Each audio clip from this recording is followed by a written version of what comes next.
आउज़ु बिल्लाहि मिनश्शैतानिर्रजीम बिस्मिल्लाहिर्रहमानिर्रहीम। दुनिया में बहुत से मगरूर और मुतकब्बर ऐसे दौलतमंद भी हुए हैं जिन्होंने ताकत के लिए अपने खुदा होने के झूठे दावे कर दिए, मगर जब वो अल्लाह की पकड़ में आए तो रहती दुनिया के लिए इबरत का निशान बना दिए गए।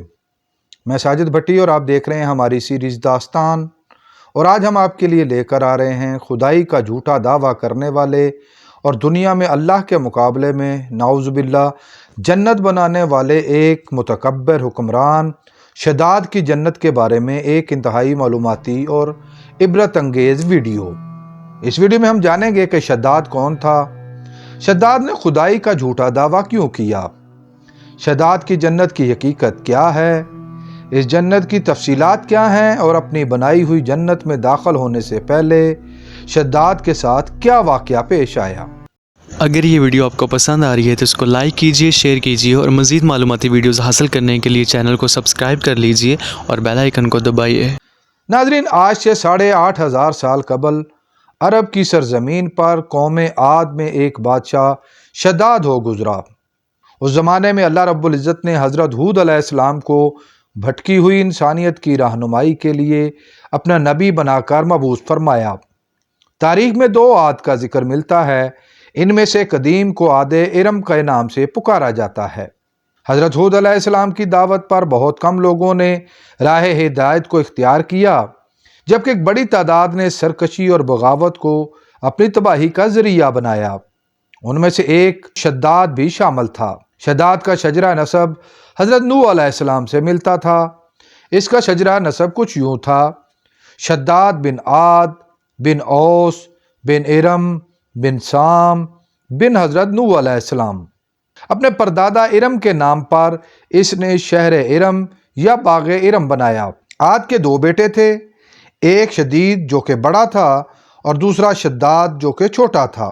आद के बाद उसके बड़े बेटे शदीद ने अदन यानी इरम की हुकूमत संभाली और उसके बाद उसके छोटे भाई शद्दाद ने इक़्तिदार संभाला और पूरे यमन पर हुकूमत की। शद्दाद एक इंतहाई ताकतवर, मालदार, जालिम और सरकश हुक्मरान था। उस ज़माने में इस खित्ते पर इसका रोब और दबदबा बहुत ज़्यादा था। कोई भी दूसरी हुकूमत और हुक्मरान उसके सामने पर न मारते थे। तारीख़ी रिवायात में आता है कि एक मरतबा हज़रत हूद अलैहिस्सलाम ने इसको अल्लाह की वहदानियत को कबूल करने की दावत दी। शद्दाद ने आपकी बातें सुनने के बाद हज़रत हूद अलैहिस्सलाम से पूछा कि अगर मैं आपकी दावत कबूल कर लूँ तो मुझे क्या फ़ायदा होगा। इस पर हज़रत हूद अलैहिस्सलाम ने फरमाया कि फिर तुम जन्नत के हकदार ठहरोगे। शद्दाद ने पूछा कि जन्नत क्या है। हज़रत हूद अलैहिस्सलाम ने उसको जन्नत की तफसीलात बताईं और तमाम नक्शा खींच कर दिखा दिया। इस पर शद्दाद ने इबरत पकड़ने की बजाय सरकशी के अंदाज में कहा कि मैं ऐसी जन्नत तो खुद बना सकता हूँ, फिर इसकी खातर मैं किसी और की गुलामी और बरतरी क्यों कबूल करूँ। नाउज़ुबिल्लाह। कुछ अरसा के बाद शद्दाद ने फैसला किया कि वो बताई गई जन्नत के मुकाबले में अपनी जन्नत तामीर करेगा। उसने कुर्बो जवार के तमाम माहिरीन तामीरात को बुलाया और उनको अपनी ख्वाहिश से आगाह किया। शद्दाद ने 100 चोटी के माहिरीन को चुना और उनमें से हर एक के नीचे 1000 मजदूर मुतय्यन किए। उसने ये ऐलान भी किया कि वो अपनी बनाई हुई जन्नत में उस वक्त तक पाँव नहीं रखेगा जब तक वो मुकम्मल नहीं हो जाती। वक्त के सालहीन और उलमाए किराम ने शद्दाद को समझाया कि यह खुदा की सरकशी और बगावत है, तबाही के रास्ते से बाज आ जाओ, मगर उसके दिलो दिमाग पर अल्लाह ताला ने मोहर लगा दी थी। शद्दाद ने उस जन्नत की तामीर के लिए अदन का इलाका मुंतखब किया, जो कि इस वक्त अम्मान और यमन के दरमियान वाक़ है। नाज़रीन, बाज़ लोगों का मानना है कि शद्दाद की जन्नत महज एक अफसाना और यहूदियों की फैलाई हुई झूठी दास्तान है। याद रहे, उस ज़माने में तामीरात बड़े बड़े सतूनों पर की जाती थीं। इस बाग इरम या शहर इरम का जिक्र कुरान करीम में भी मिलता है। कुरान करीम की आखिरी पारे में सूरह फजर की आयत नंबर 6, 7 और 8 में अल्लाह ताला फरमाते हैं, जिसका तर्जुमा कुछ यूँ है कि क्या आपने नहीं देखा कि रब ने कौम आद के साथ क्या सलूक किया, जो अहले इरम थे और बड़े बड़े सतूनों की तरह दराज कद और ऊंचे महल्लात वाले थे, जिन जैसा शहर दुनिया में कोई और पैदा न कर सका। जय्यद उलमा इकराम ने इन आयात की तफसीर बयान करते हुए बयान किया है कि कुरान करीम में कौम आद के जिक्र के बाद उनके अंजाम और पे मिसाल शहर की तामीर से ये वाज़ेह होता है कि इससे मुराद अहले इरम की वो जन्नत है जिसको अल्लाह ताला ने निस्तो नाबूद कर दिया था और कौम आद अज़ाब इलाही की मुस्तहिक ठहरी। इस शहर और जन्नत की साइंसी हकीकत पर हम आगे चलकर बात करेंगे। आइए अब जानते हैं कि शद्दाद ने जन्नत कैसे तामीर करवाई। शद्दाद ने अदन के इलाके में 10 कोस चौड़ा और 10 कोस लंबा चौकोर कतः ज़मीन मुख्तस किया। शहर की दीवारों के लिए गहरी खुदाई की गई। शहर की बैरूनी दीवारों की बुनियादें संगे सुलेमानी से तैयार की गईं और दीवारें सोने और चांदी की ईंटों से तामीर की गईं। शद्दाद ने इर्द गिर्द के हुक्मरानों को हुक्म दिया कि वो सोने और चांदी के ईंटें बनाकर उसे फराहम करें। बैरूनी दीवारें 100 गज बुलंद रखी गईं। उसके बाद शहर के अंदर बुलंद सतूनों पर 1000 महल तामीर करवाए गए। हर महल के अंदर 1000 सतून बनाए गए। सतून पर जेवर और कीमती पत्थर जड़े गए।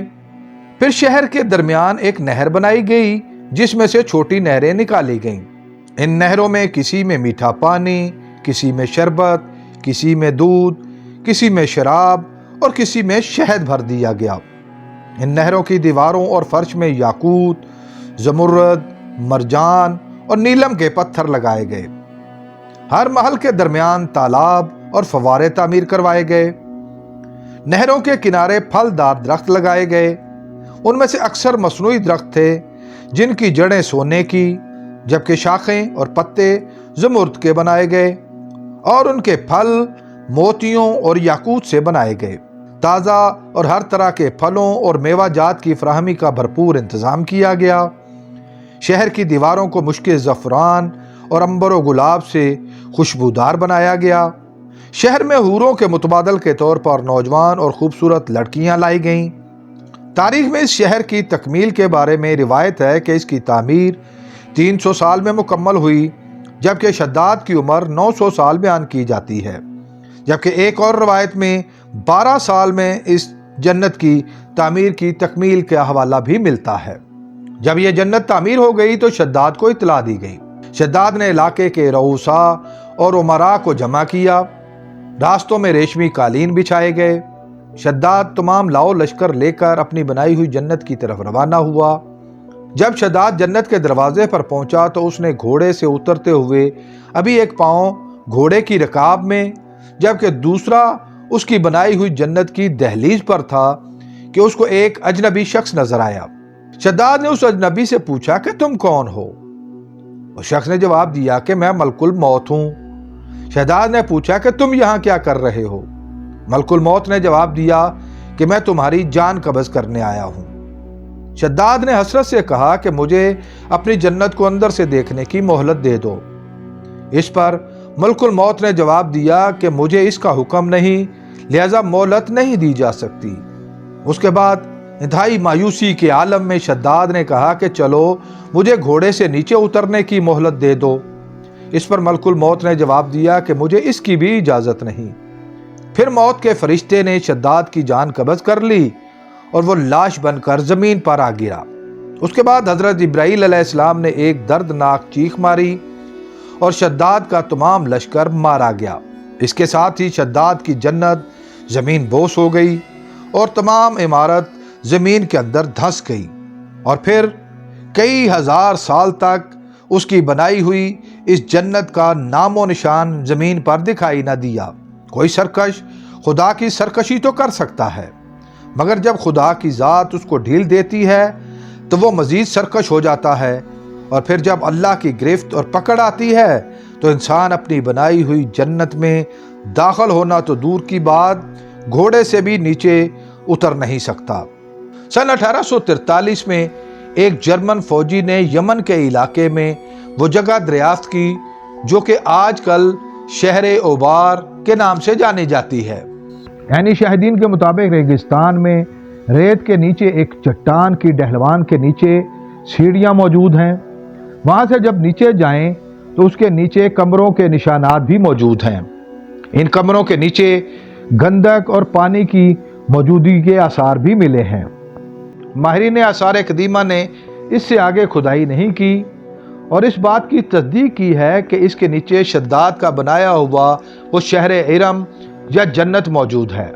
بہت سے شاعروں نے باغ ارم کو اپنے اشعار میں بطور استعارہ بھی استعمال کیا۔ ولی دکنی لکھتے ہیں کہ تیرے مکھ کے گلستان کی اگر حوروں میں شہرت ہو تو ہر ایک مست ہو کر چھوڑ گلزار ارم نکلے۔ اور ایک شعر یوں ہے کہ پاؤں جنت میں نہ رکھا تھا کہ نکلی تن سے روح، بے کسی نے رو دیا منہ دیکھ کر شداد کا۔ ناظرین، امید ہے آپ کو ہماری یہ کاوش پسند آئی ہوگی۔ بہت جلد ایک نئی معلوماتی اور دلچسپ ویڈیو لے کر آپ کے سامنے حاضر ہوں گے۔ اگر آپ اس ویڈیو کے بارے میں اپنی کوئی رائے دینا چاہیں تو کمنٹ باکس کا استعمال کریں۔